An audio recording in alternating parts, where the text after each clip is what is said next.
Good evening friends, welcome back to my YouTube channel technical studies. आज हम बात करेंगे सीआरसीए ग्रेड क्या होता है, सीआरसीए की इसकी प्रॉपर्टीज़ क्या होती हैं। क्योंकि मोस्टली इंटरव्यूज़ में कंपनीज़ में ये देखा गया है कि बहुत सारे बंदों को इस चीज़ के बारे में मालूम नहीं होता और हम लोग कई बार कंफ्यूज में रहते हैं। तो आज मैं आपको बड़े ही सिंपल वे में इसके टाइप्स और इसके बारे में बताने जा रहा हूँ। तो आइए स्टार्ट करते हैं। सीआरसीए सीआरसीए की हमारी फुल फॉर्म होती है कोल्ड रोल्ड क्लोज्ड और कंटिन्यूअस भी हम इसको बोल देते हैं, कंटिन्यूअस एनीड।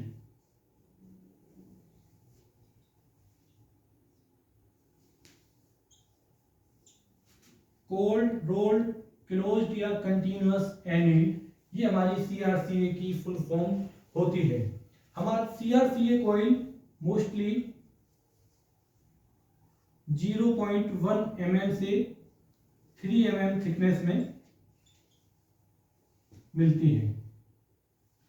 तो जो भी कोई मेरी 0.1 से लेकर 3 mm तक होगी वो हमारी सीआरसीए की कैटेगरीज में आएगी।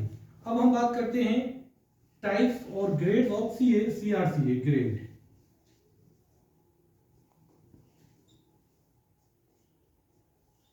ग्रेड्स सीआरसीए के नॉर्मली हमारे ग्रेड होते हैं। फर्स्ट हमारा रहता है और ओ, इसे हम बोलते हैं ऑर्डिनरी ग्रेड।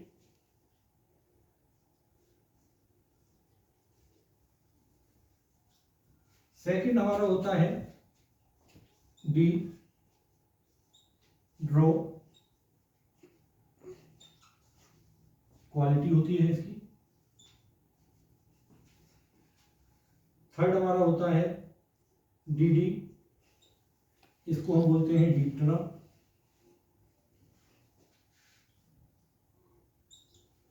फोर्थ हमारा होता है ईडीडी,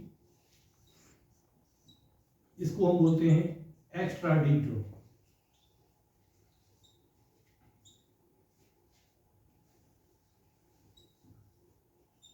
ड्रॉ होता क्या है बेसिकली, ये अगर मेरा कोई ब्लैंक है, ये कोई मेरी सीट है ब्लैंक, तो अगर मैं इसको इस तरीके की कप शेप में लेके जाता हूं तो ये मेरा ड्रॉ कहलाता है। किसी को हम अगर फॉर्म डिफॉर्म कर दें ग्लास की शेप में तो वो हमारा ड्रॉ कहलाता है। इस तरीके से ये ड्रॉ हो गया। अब हम बात करते हैं इसकी केमिकल प्रॉपर्टीज के बारे में कि डिफरेंशिएट क्या रहता है इन ग्रेड के बीच में। एक और हमारा ग्रेड, इसमें हम बाद में इसके बारे में एक्सप्लेन करेंगे, आईएफ ग्रेड।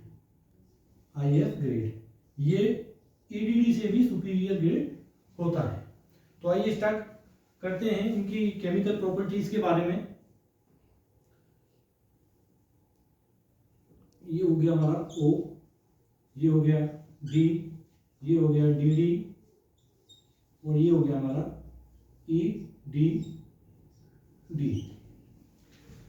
हमारे दो स्टैंडर्ड होते हैं, बेसिकली हमारे 3 स्टैंडर्ड होते हैं। तो पहले हम बात करेंगे इंडियन स्टैंडर्ड, इसे बोलते हैं हम IS 513। इंडियन स्टैंडर्ड 513, इसके अकॉर्डिंग हम इसको लिखेंगे O D D D E D D. Second हमारा स्टैंडर्ड रहता है BS 1449, BS 1449। इसमें जो इसका नोमेनक्लेचर होगा वो हमारा नोमेनक्लेचर होता है, इसको हम लिखते हैं CR4, CR3, CR2 और ये CR1। ऐसे ही हमारा एक और स्टैंडर्ड रहता है जिसे हम बोलते हैं JIS G3141, JIS ISG3141। इसमें हमारे नोमेनक्लेचर रहते हैं, इसको हम बोलते हैं SPCC,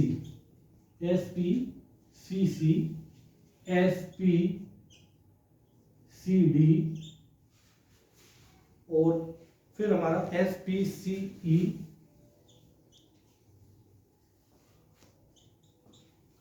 और हमारा फोर्थ रहता है SPECEN।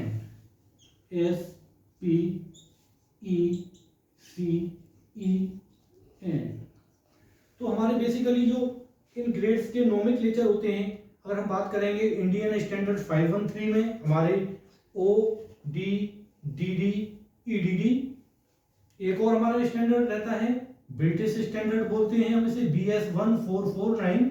इसमें हमारे ग्रेड रहते हैं CR4 CR3 DD को CR2 CR1। एक हमारा स्टैंडर्ड रहता है Japanese standard SPCC SPCD SPCE SPECEN। तो बेसिकली हमारा जो मोस्टली यूज होता है वो हमारा यूज होता है इंडियन स्टैंडर्ड 513। ये हमने आपकी नॉलेज के लिए, बेटर नॉलेज के लिए बता दिया था।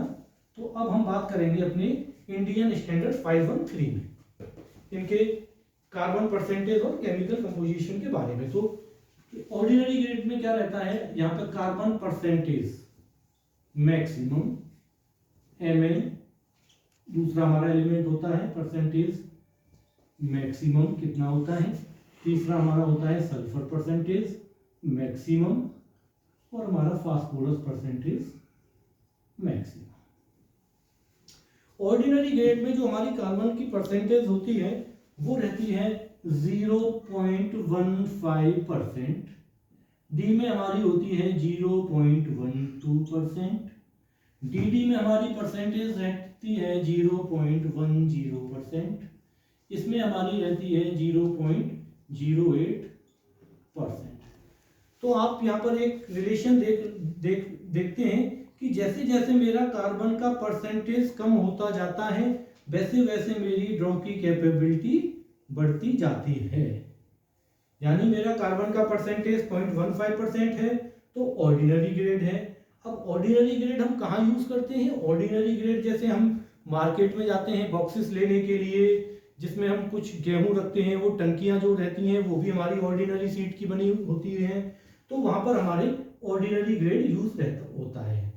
डी हमारा नॉर्मल जो हम सीट मेटल के पार्ट बनाते हैं ऑटोमोबाइल सेक्टर में, वहां पर हमारा डी ग्रेड की सीट यूज होती है। इसमें हमारा कार्बन का परसेंटेज यहाँ 0.12% हो गया। डी में हमारा जहां हमें थोड़ा ड्रॉ करना होता है वहां पर हमारा डी ग्रेड होता है यूज, और जहां हमें एक्स्ट्रा डी ड्रॉ करना है वहां पर हमारा ईडीडी ग्रेड यूज होता है। इसके बाद में एक होता है IF, इसके बारे में हम आपको बाद में बताएंगे। इसी तरीके से हमारा जो मैग्नीज का परसेंटेज होता है उसके बारे में हम बात कर लेते हैं। इसमें हमारा मैग्नीज का परसेंटेज होता है 0.6%। फिर हम नीचे आएंगे, इसमें हमारा परसेंटेज रहता है 0.5%, इसमें रहता है 0.45% और इसमें हमारा रहता है 0.4%।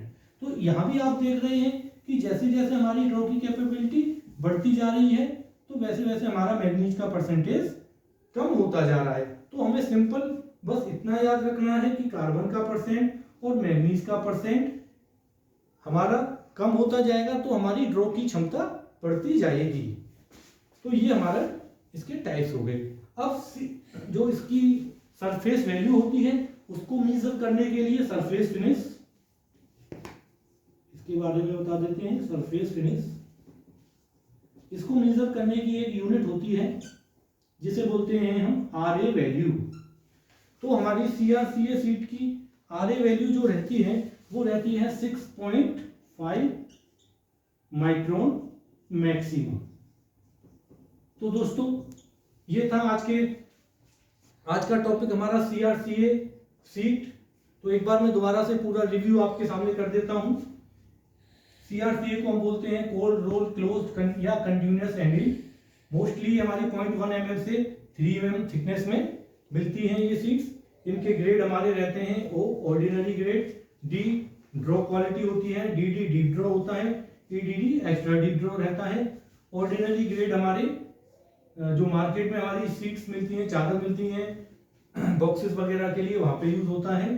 डी हमारा जो जहाँ कम हमारा ड्रॉ रहता है वहाँ यूज होता है।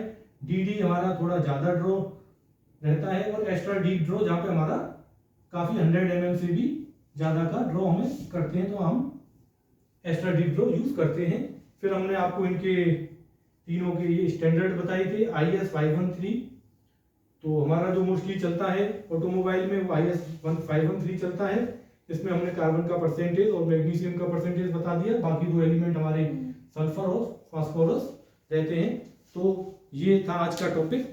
तो ठीक है दोस्तों, बाकी आगे हम ऐसे ही आपके लिए और वीडियो लाते रहेंगे। धन्यवाद।